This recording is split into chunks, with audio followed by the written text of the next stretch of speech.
Good morning बच्चों, कैसे हैं आप लोग? बढ़िया? हाँ सर, सब बढ़िया। बच्चों आज हम लोग का जो लेक्चर है लेक्चर नंबर 12 है, ठीक है ना। और आज हम लोग नया चैप्टर स्टार्ट करने जा रहे हैं, chapter number 4 basis of accounting. सबसे छोटा चैप्टर बच्चों, और आज ही हम लोग इसको खत्म भी कर देंगे, ठीक है ना। हाँ सर, जल्दी बताइए। वेरी गुड बच्चों। तो आइए देखते हैं, कहा गया बच्चों कि हम लोग अकाउंटिंग किस बेसिस पे करती हैं। तो कहा गया कि दो बेस पे हम लोग अकाउंटिंग करती हैं, ठीक है ना। यानी अगर हम बात करते हैं किसकी, कहा गया on the basis of recognition of revenue and cost, यानी इनकम और एक्सपेंडिचर को हम लोग कैसे रिकॉर्ड करते हैं। तो कहा गया कि two approach of accounting,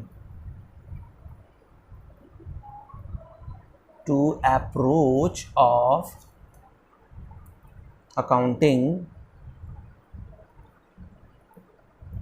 emerged. बात समझिए बच्चों, जैसे मान लीजिए बिजनेस है, ठीक है ना। हाँ सर, बिजनेस है। तो बिजनेस जो होता है बच्चों, इसको अब जो भी ट्रांजैक्शन होते हैं, यानी जो भी इनकम और एक्सपेंसेस होते हैं ना, वो दो तरीके से रिकॉर्ड कर सकता है। आप लोगों ने इससे पहले भी पढ़ा है, मैंने बताया था आप लोगों को। हाँ सर, पिछले लेक्चर में आपने कुछ इस तरह की बात बताई थी, ठीक है ना। या तो इनकम और एक्सपेंसेस को रिकॉर्ड करेगा सिर्फ जब वो कैश में होगा या कैश में मिलेगा, यानी खर्चा जब कैश में होगा तो उसको रिकॉर्ड करेगा, और जब इनकम जब कैश में होगा तो उसको रिकॉर्ड करेगा। तो इसको कैश बेसिस कहते हैं। यानी पहली अकाउंटिंग किस बेसिस पे होगी? कैश बेसिस पे अकाउंटिंग होगी। ये मैक्सिमम करते हैं कौन है? याद करिए बच्चों, ये कौन लोग करते हैं? ये वो लोग करते हैं, जैसे हम बात करते हैं किसकी, एजुकेशनल इंस्टीट्यूशन की हुई, ठीक है ना, हॉस्पिटल्स की हुई, ये वो लोग करते हैं कैश बेसिस पे अकाउंटिंग, ठीक है ना। और बाकी सारे लोग, और अगर एक्चुअल और करेक्ट प्रॉफिट अगर जाता है बच्चों, तो मालूम वो किससे आता है? सर किससे आता है? वो एक्रूअल बेसिस से आता है, ठीक है ना। एक्रूअल बेसिस ये होता है, एक्रूअल बेसिस। इसमें हम लोग क्या करते हैं? इसमें हम लोग दोनों ही ट्रांजैक्शन रिकॉर्ड करते हैं, चाहे वो कैश हो चाहे वो क्रेडिट हो। यानी जो बिजनेस होता है, बिजनेस के पास दो मेथड हैं बुक्स ऑफ अकाउंट में रिकॉर्ड करने के, या तो कैश बेस पे सारे के सारे ट्रांजैक्शन रिकॉर्ड करे, या तो कैश एंड क्रेडिट दोनों ही बेस पे उसको रिकॉर्ड करे। तो इसी को कहा गया कि भैया बेसिस ऑफ अकाउंटिंग हम लोग दो बेस लेकर के चलते हैं। या तो हम लोग बात करेंगे कैश बेसिस को लेकर के अकाउंटिंग करेंगे, या तो एक्रूअल बेसिस को लेकर के अकाउंटिंग करेंगे। यानी बुक्स ऑफ अकाउंट में रिकॉर्ड हम लोग करेंगे किस बेस को लेकर के? या तो कैश वाले को लेकर के, या तो एक्रूअल वाले बेस को लेकर के, ठीक है ना। तो चलिए बच्चों, हम लोग बात करते हैं कैश बेसिस ऑफ अकाउंटिंग और एक्रूअल बेसिस ऑफ अकाउंटिंग, दोनों में डिफरेंस देख लेते हैं। इसकी मीनिंग सब उसी में समझ में आ जाएगी, ठीक है ना। हाँ सर, चलिए तो हम लोग पहला क्या ऊपर लिखते हैं, बेसिस। किस बेस पे हम लोग दोनों को अलग करेंगे? एक कॉलम खींच ले रहे हैं, दूसरा और तीसरा, ठीक है ना। यहीं से सारी चीज़ें क्लियर हो जाएंगी। दोनों में क्या डिफरेंस है, मीनिंग सब समझ में आ जाएगा। हाँ सर, समझ में आ गया आप क्या कहना चाह रहे हैं। तो बेसिस हो गया बच्चों, दूसरा कैश बेसिस है आपका। हाँ सर, और तीसरा होगा एक्रूअल बेसिस। तीसरा क्या होगा? Accrual basis. हाँ सर, चलिए सिंपलिसिटी देखते हैं बच्चों, किस में ज़्यादा है सिंपलिसिटी, ठीक है ना। तो cash basis of accounting very simple. पैसा आएगा तो रिसीव करेंगे, पैसा जाएगा तो पैसा आएगा रिसीव करेंगे, पैसा जाएगा तो हम लोग पेमेंट करेंगे। लेकिन यहाँ पर सिर्फ आपको रिकॉर्ड क्या करना है? जब आएगा तभी रिकॉर्ड करेंगे, जाएगा तभी रिकॉर्ड करेंगे। तो सिंपल कौन होता है? कैश बेसिस ऑफ अकाउंटिंग क्या होता है? ये जो सिंपल, ये क्या होता है? ये सिंपल होता है, ठीक है ना। ये सिंपल होता है। अच्छा सर, ये सिंपल होता है। हाँ बच्चों, ये सिंपल होता है। अच्छा, दूसरी बात करते हैं दूसरे की। ये क्या होता है कि यहाँ पर हम लोग दोनों रिकॉर्ड करते हैं, कैश और क्रेडिट दोनों ही ट्रांजैक्शन को रिकॉर्ड करते हैं। इसलिए थोड़ा सा ये क्या होता है? कॉम्प्लिकेटेड होता है, ठीक है ना। अगर हम बात करते हैं इसकी, तो क्या होता है? ये कॉम्प्लिकेटेड होता है। जब कंपेयर करते हैं किससे कंपेयर करते हैं बच्चों? तो complicated as a compared to, जब हम लोग कंपेयर करते हैं किससे? बताइए, जल्दी बताइए। As a compare to cash basis of accounting, ठीक है ना। कैश बेसिस ऑफ अकाउंटिंग, क्योंकि इसमें हम लोग को दोनों ही रिकॉर्ड करना होता है। कैश में होगा तब भी रिकॉर्ड करेंगे, और कैश में नहीं, क्रेडिट पे होगा लेन देन, तब भी हम लोग रिकॉर्ड करेंगे। थोड़ा सा एज अ कंपेरेबल, इससे थोड़ा सा उससे डिफिकल्ट होता है, ठीक है ना। हाँ सर, सिंपलिसिटी। तो पहला पॉइंट आपका हो गया, ये हो गया। एक डिफरेंस आपको नजर आ गया, ये सिंपल होता है और ये क्या होता है? थोड़ा सा कॉम्प्लिकेटेड होता है। अच्छा, रिकॉर्डिंग ऑफ इनकम, दूसरा हम लोग बेस लेते हैं बच्चों। दूसरा बेस क्या लेते हैं? Recording of income. हाँ सर, लीजिए, जल्दी लीजिए। तो रिकॉर्डिंग ऑफ इनकम, इसमें क्या करना बच्चों? इसमें हम लोग को जब कैश आएगा तभी हम लोग रिकॉर्ड करेंगे। हमको ये कुछ नहीं पता कब फ्यूचर में मिलने वाला है, या अभी हमको फ्यूचर में जब भी मिलने वाली बात होगी बच्चों, तो ध्यान से सुनिएगा फ्यूचर में मिलने वाले इनकम को हम लोग रिकॉर्ड नहीं करेंगे जब तक हमको रिसीव नहीं हो जाएगा। अब वो रिसीव चाहे इस साल का हो, अब पिछले साल का हो, अगले साल का हो, मुझे उससे कुछ मतलब नहीं है, बस रिसीव होगा हम उसको लिख लेंगे, ठीक है ना। तो इस मेथड में क्या होगा,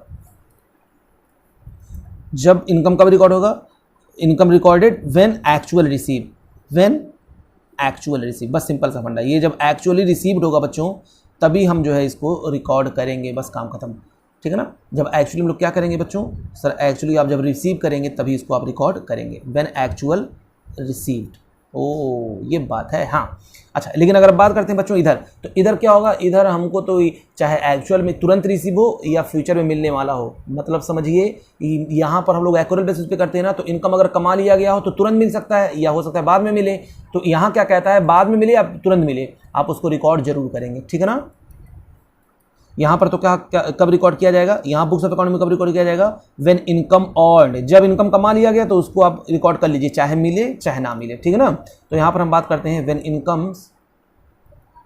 इनकम्स आर अर्न्ड मतलब जब कमा लिया गया हो, जब कमा लिया गया हो आप फौरन उसको बुक्स ऑफ अकाउंट में नोट कर लीजिए। अब वो चाहे आपको तुरंत पैसा मिले या बाद में मिले, ये कोई मैटर नहीं करता। समझ में आया कि नहीं आया? हाँ सर, ये सिंपल होता है, ये थोड़ा कॉम्प्लिकेटेड होता है। ये एक्चुअल रिसीव होगा तब हम लोग बुक्स ऑफ अकाउंट में रिकॉर्ड करेंगे, और यहाँ पर जब कमा लिया गया तभी रिकॉर्ड कर लेंगे, चाहे वो तुरंत मिले या बाद में मिले, उससे कोई मतलब नहीं। वेरी गुड बच्चों जैसे इनकम की बात होती है उसी तरह एक्सपेंसेस की बात करेंगे हम लोग, ठीक है ना। तो हम लोग क्या लिखेंगे, रिकॉर्डिंग एक्सपेंसेस। तो बताइए रिकॉर्डिंग एक्सपेंसेस कब हम लोग करेंगे, बताइए जल्दी बताइए, रिकॉर्डिंग एक्सपेंसेस कब करेंगे? सर यहाँ पर ना हम लोग एक्सपेंसेस जो है रिकॉर्ड करेंगे जब हम कैश में एक्चुअल में करेंगे, तो वेरी गुड बच्चों, वेरी गुड। ये जैसे यहाँ पर इनकम एक्चुअल में रिसीव करते थे, यहाँ पर जब एक्चुअल पेड करेंगे तभी हम बुक्स ऑफ अकाउंट में रिकॉर्ड करेंगे, व्हेन एक्चुअल पेड, जब एक्चुअल पेड करेंगे तभी आप बुक्स ऑफ अकाउंट में क्या करेंगे, रिकॉर्ड करेंगे, रिकॉर्डिंग ऑफ एक्सपेंसेस, ठीक है ना। हाँ अच्छा, यहाँ पर क्या होगा, जब यहाँ पर एक्सपेंसेस की बात क्या होगी बच्चों, यहाँ पर एक्सपेंसेस का मतलब ये हुआ कि बस एक्सपेंसेस इंकर्ड हो जाए, मतलब आप सामने वाले से बेनिफिट उठा लीजिए। मैं जैसे मान लीजिए मैं कहीं रूम में रहता हूँ, ठीक है ना, एक रूम में रेंट लेकर के रहता हूँ, तो रेंट लेने का मतलब क्या हुआ, 1 महीना मैं रह चुका, अब वो मेरा एक्सपेंसेस हो गया। अब चाहे मैं लैंडलॉर्ड को तुरंत पैसा दूं या बाद में दूं, लेकिन वो मेरा एक्सपेंसेस है, ठीक है ना, वो एक्सपेंसेस हो चुका। तो यहाँ पर हम लोग भी यहाँ पर क्या कहेंगे, यहाँ पर भी कहेंगे when expenses incurred, when expenses क्या हो जाए, इंकर्ड हो जाए। इंकर्ड का मतलब हो गया एक्सपेंसेस, अब चाहे हम तुरंत दें या हम उसको बाद में दें। समझ में आ रहा है ना बच्चों? बहुत इजी टॉपिक है ये। हाँ सर बहुत इजी लग ही रहा है, ठीक है ना। मैं तो इसको पढ़ाता ही नहीं, मैंने कहा चलो भाई बच्चों के लिए जो है क्या करें, थोड़ा बहुत छोटा मोटा काम करना पड़ता है, ठीक है ना। यहाँ पर रिसीव होगा, यहाँ पे रिसीव होगा तब इनकम में क्या होता है, जब रिसीव होगा तब रिकॉर्ड करेंगे। एक्सपेंसेस में क्या होता है बच्चों, जब अर्न कर लिया तो रिकॉर्ड कर लेंगे। मुझे ये मतलब नहीं मुझको मिल रहा है कि नहीं, तुरंत मिल रहा है कि नहीं मिल रहा है। और जब बात करेंगे एक्सपेंसेस की, जो हम लोग पेड करेंगे बच्चों, तभी हम लोग रिकॉर्ड करेंगे। और एक्सपेंसेस यहाँ पर क्या होता है, एक्रूअल बेसिस में, कि अगर इंकर्ड हो गया तो हम लोग उसको रिकॉर्ड कर लेंगे। यहाँ तक समझ में आया? हाँ सर समझ में आया, बिल्कुल ईजी है, ये सब बिजनेस कर रहा है। 2 तरीके इसके पास है, या तो ये तरीका या तो ये तरीका। हाँ सर ठीक है, चलिए फोर्थ में पास करते हैं। अच्छा यहां पर बच्चों रिकॉर्डिंग अगर हम बात करते हैं किसकी, रिकॉर्डिंग किस की, आउटस्टैंडिंग एक्सपेंसेस की, outstanding expenses, prepaid expenses, outstanding expenses, prepaid expenses, ठीक है ना। सर ये सब होता क्या है बच्चों, हम बताएंगे, आप परेशान मत होइए। हाँ सर, अक्रूड इनकम, ठीक है, unaccrued income, unaccrued income, accrued income, unaccrued income, या income received in advance, income received in advance,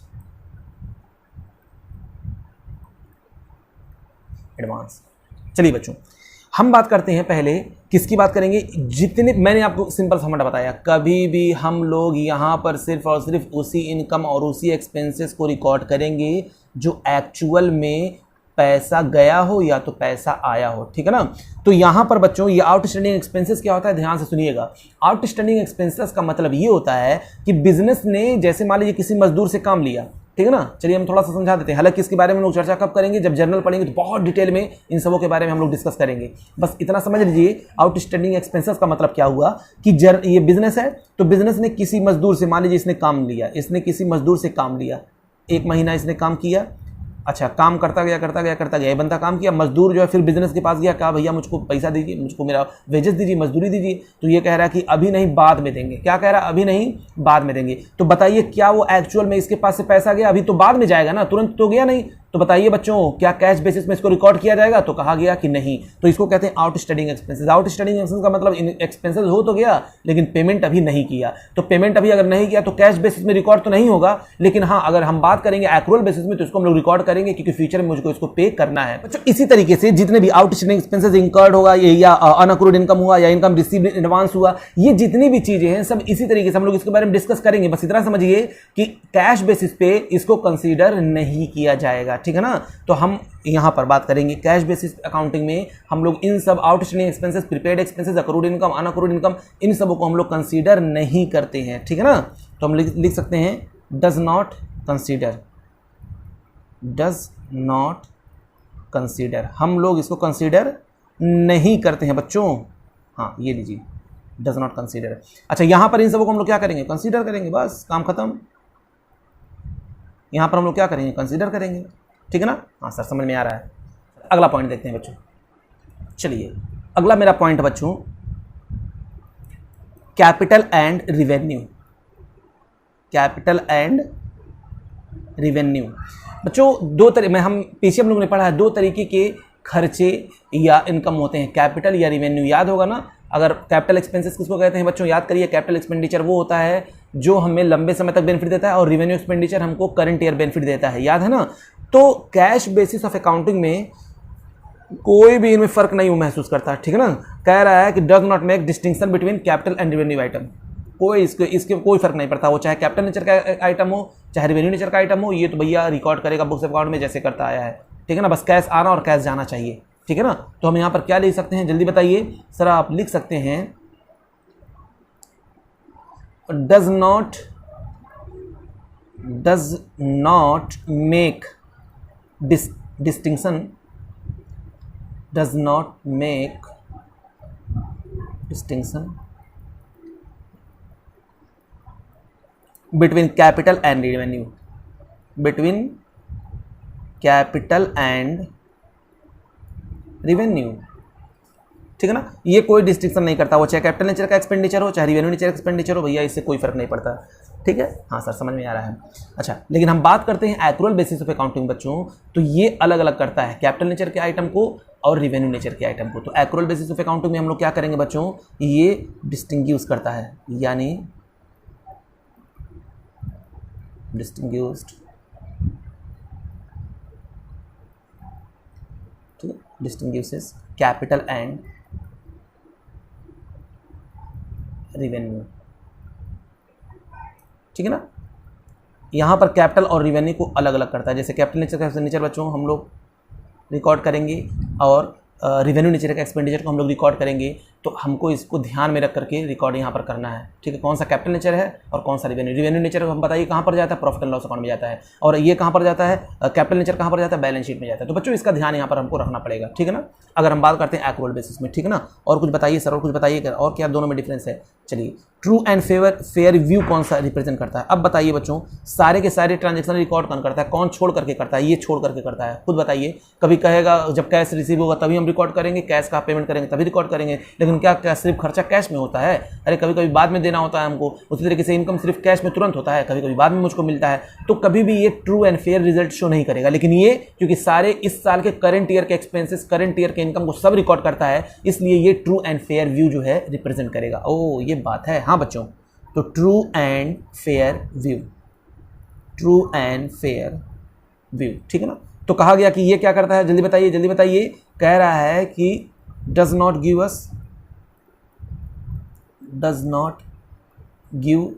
us true and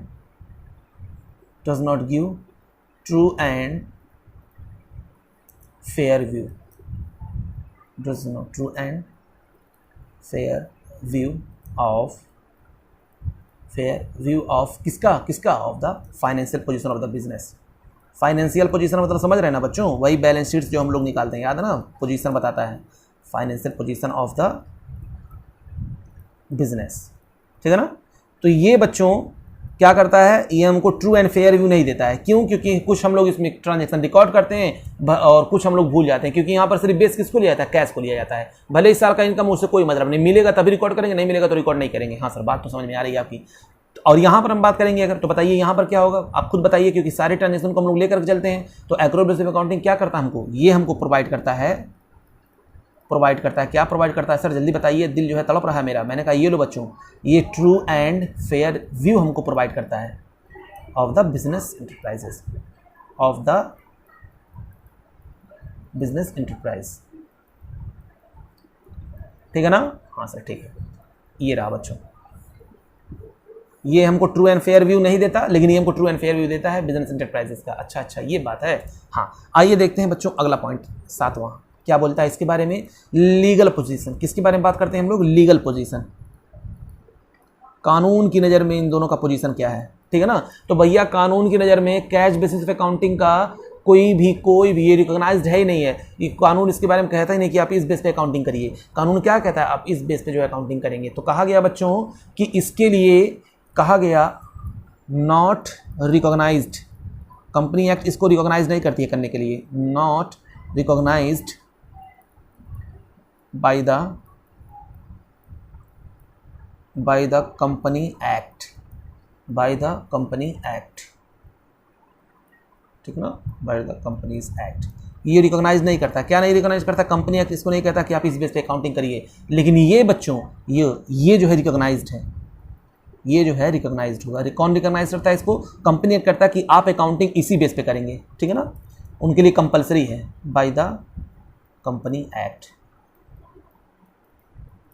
होना भी चाहिए, सही बात है। कंपनी एक्ट 1956 2013 जो भी है इस समय, ये यहाँ पर जो है इसको रिकॉग्नाइज नहीं करता और इसको यहाँ पर रिकॉग्नाइज किया जाएगा। कंपनी एक्ट लीगल पोजीशन इसका ये है, कानून की नज़र में इसकी मान्यता है और इसकी कोई मान्यता नहीं है। समझ में आया कि नहीं आया? हाँ सर, क्योंकि ट्रू एंड फेयर व्यू ये रिप्रेजेंट करता है, लॉजिकल है यार, छोटी सी बात है ये। अच्छा, उसके बाद देखते हैं आठवां इसमें लोग क्या देखते हैं, सुटेबिलिटी।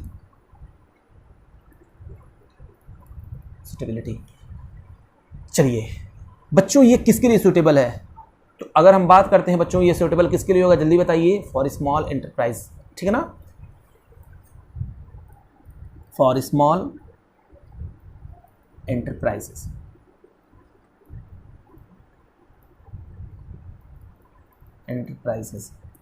जैसे स्मॉल एंटरप्राइजेस छोटे मोटे जो बिजनेस होते हैं, जैसे मान लीजिए हम बात करेंगे, कोई एक स्कूल हो गया, या मान लीजिए स्कूल के अलावा जो है हॉस्पिटल्स हो गए, ठीक है ना, नॉर्मली इसको ये डील करते हैं। या स्मॉल एंटरप्राइजेस हो गया, जैसे मान लीजिए कि कोई भी छोटा मोटा दुकान हुआ उसकी ये बात करेगा, कोई छोटा मोटा बिजनेस हुआ उसकी ये बात करेगा। और कौन करता है इसको प्रोफेशनल, हम जैसे लोग, प्रोफेशनल मतलब teacher, lawyer, doctor etcetera and professional, उनके लिए क्या है, बेटर है